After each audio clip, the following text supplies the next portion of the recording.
When you arrive in Northwest Colorado, you know you are somewhere special. You can sense it in the air, see it in the landscapes and historical buildings, and feel it in the warm, easy connections you make with people who live here. This is a land where a handshake communicates commitment and neighbors become family. We work hard, we play hard, and we stop at nothing to grow our communities into amazing places to call home. We face challenges in accomplishing our missions. Challenges like transportation shortages, food deserts, poverty, and preservation of our historical roots. But even the diversity amongst our key industries and lifestyles is no match for our collaborative spirit.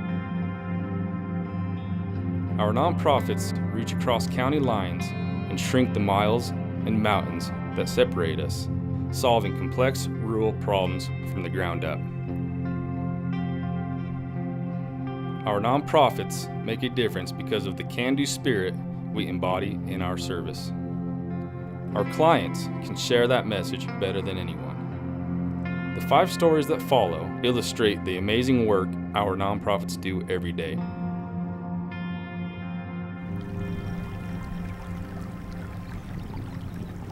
For a long time, I was incarcerated. I had $8,000 in restitution to pay.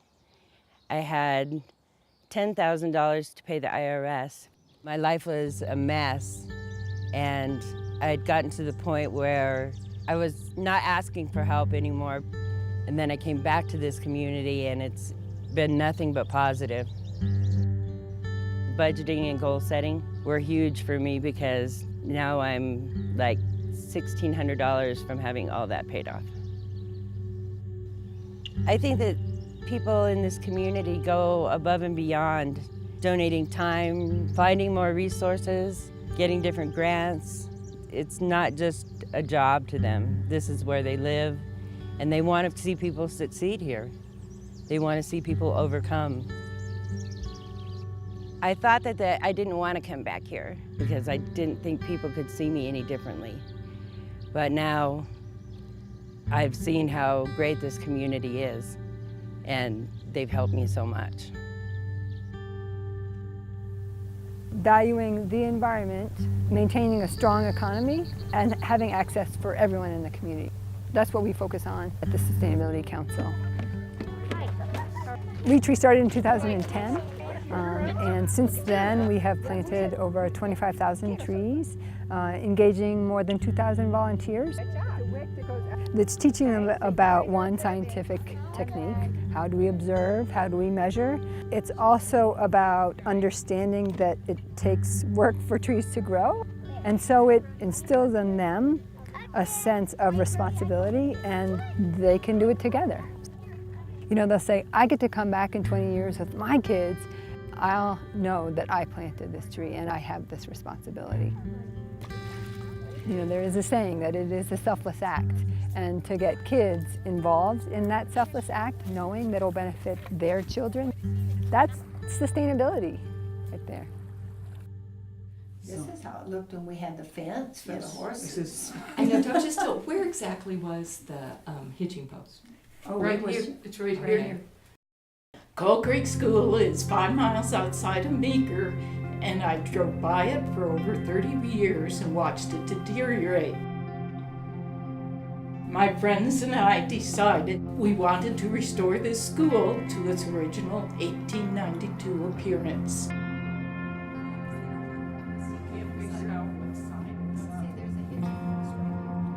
Our vision was to be able to preserve the Coal Creek School and restore it so children could go there and experience a real rural school day, where tools were not the most important thing. It was the cooperation and the personalities and the relationships that helped each other learn. The historic district is underway and Main Street projects, so other people are interested in fixing up their buildings. So I think it really helped to spark some interest in things. I think it really has influenced the town.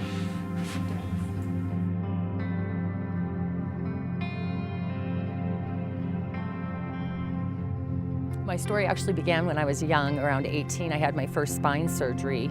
I have advanced osteoarthritis and degenerative disc disease, along with a few other spinal problems. I've had several surgeries, and the last few have been very drastic fusions.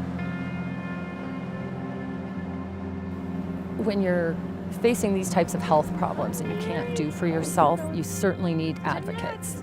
And at every one of those junctions, I have met true advocates. Excuse me, I'm a little dizzy. There we go. They were able to come to my home and provide their services directly, and that was immeasurable. I called for help and I received it immediately. It was pretty amazing. It gave me the hope to start with, and eventually the energy to navigate through the waters I'm in right now. I think the encouragement that I received and the hope that I received was very, very empowering.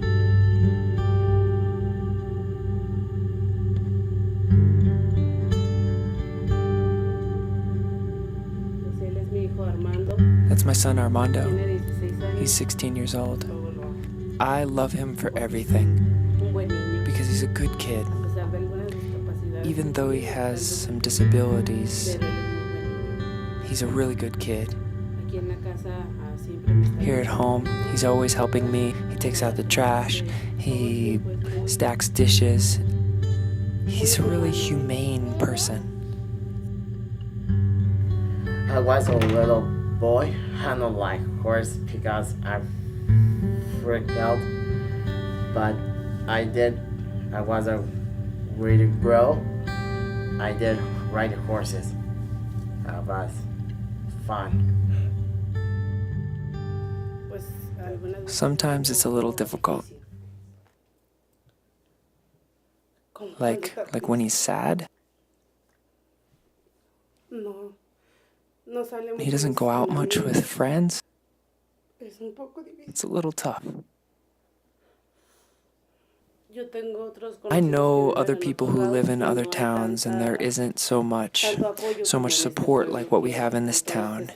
Like all of these organizations that work together.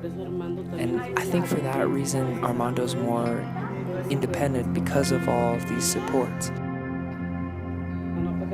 Sometimes when he can't talk or when he can't make friends, he says this. He says, "Mom, I'm different." And I say, "No, you're special."